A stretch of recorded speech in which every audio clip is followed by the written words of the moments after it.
তাজা টমেটোর স্বাদ কিন্তু সম্পূর্ণই আলাদা বন্ধু। টমেটোর এমন রেসিপি থাকলে গরম ভাত রুটির সাথে আর কি চাই।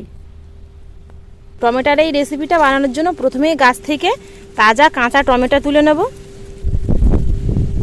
গাছের তাজা টমেটোর স্বাদ কিন্তু সম্পূর্ণই আলাদা বন্ধুরা, কারণ এটা বিনা স্বাদ তেলে তৈরি হয়। তো মার্কেটের টমেটোও কিন্তু ভালো লাগে খেতে, তবে সেটা বিনা স্বাদ তেলে তো তৈরি হয় না। টমেটোগুলো বেশ বড় বড় হয়েছে, আর দেখুন এরকম থলি থলি ঝুলছে। বড় বড় সাইজ দেখে তুলে নেব। বেশ বড় বড় সাইজ দেখে 5টা টমেটো তুলে নিয়েছি। টমেটোগুলো বোটা থেকে ছাড়িয়ে নেব।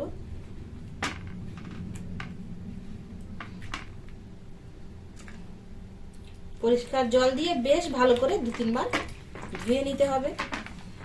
কাঁচা টমেটোর গন্ধ আর স্বাদ কিন্তু দুটোই আলাদা পাকা টমেটোর থেকে। টমেটোগুলো এবার সরু সরু করে কেটে নেব, যাতে খুব তাড়াতাড়ি সেদ্ধ হয়ে যায়। ঠিক দেখুন এরকম পাতলা পাতলা করে কাটলে তো তাড়াতাড়ি সেদ্ধ হয়ে যাবে।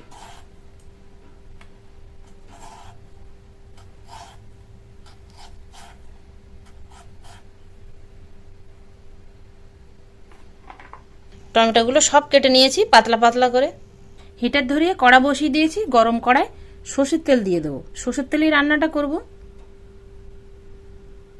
সর্ষের তেলের মধ্যে শুকনো লঙ্কা চেরা আর কাঁচা লঙ্কা চেরা দিয়ে দেব।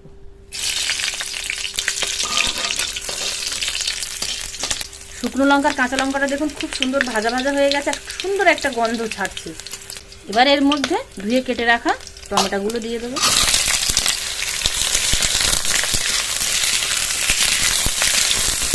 টমেটোগুলো দেওয়ার পরে টমেটোগুলো কিন্তু নাড়াচাড়া করতে করতেই আমি আগে 3-4 মিনিট ভেজে নেব। এক্ষুনি এর মধ্যে লবণ দেবো না, লবণ দিলে কিন্তু এর থেকে এক্ষুনি জল ছেড়ে দেবে। টমেটোগুলো বেশ 3-4 মিনিট ভেজে নিয়েছি। দেখুন সুন্দর একটা ভাজা ভাজা হয়ে গেছে। টমেটোটা ভেজে নিলাম কারণ টমেটো থেকে আর কাঁচা গন্ধ ছাড়বে না, ভাজা ভাজা গন্ধ ছাড়বে, ভালো লাগবে খেতে। এবার এর মধ্যে সামান্য পরিমাণে হলুদ গুঁড়ো দিয়ে দেবো, স্বাদ অনুযায়ী লবণ।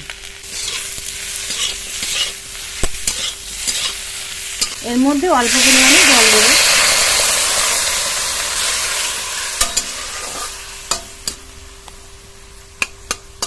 ঢাকনা চাপা দিয়ে 2 মিনিট রান্না করে নেব।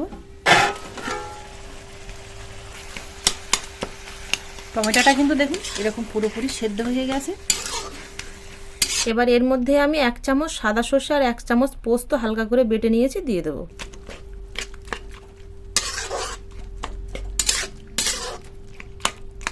খুব কম সময়ের মধ্যে আপনারা কিন্তু এরকম একটা মুখরোচক রেসিপি এই কাঁচা টমেটো দিয়ে বানিয়ে নিতে পারেন, যা আপনারা ভাত রুটির সাথে খেতে পারবেন। স্বাদের ব্যালেন্সটা ঠিক রাখার জন্য চিনি দিয়ে দেবো 1 চামচ। রান্নাটা হয়ে গেছে, এরকম হালকা হালকা গ্রেভি গ্রেভি রেখেছি। এবার নামিয়ে নেব। রেসিপিটা বানিয়ে খাওয়ার পরে ভালো লাগলে লাইক করে কমেন্টে জানাতে ভুল করবেন না। নতুন বন্ধু হয়ে থাকলে বেল আইকন সমেত সাবস্ক্রাইব করে ও আপনাদের বন্ধুদের কাছে শেয়ার করে পাশে থাকার অনুরোধ রইল।